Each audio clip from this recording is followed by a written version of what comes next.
He said, I have a missionary friend who was traveling from one site to another late at night.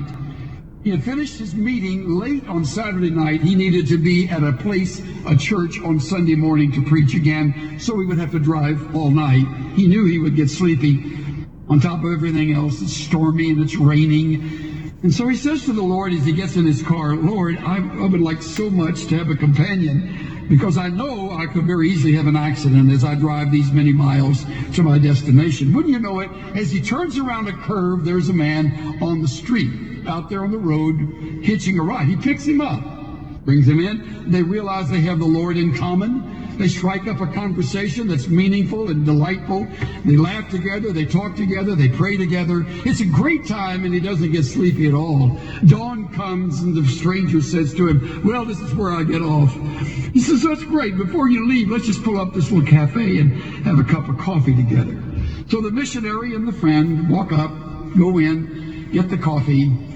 And when they finish, he says goodbye, and he leaves, and the man gets back in his car. The morning is bright and clear, and he drives off thinking, oh, I never even got the man's address. I want to be able to stay in touch with him.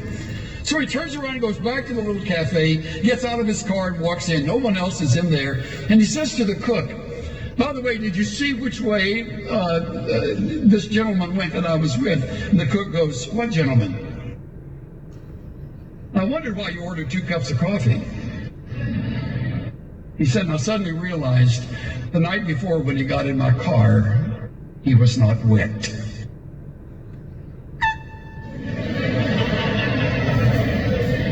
An angel. Now some of you are saying, you know what, Chuck, you're really getting weird. You know, I mean, let me tell you something. You're weird if you don't understand this. If you could see the swarming presence of angelic and even demonic beings that hover over this place, you would be shocked.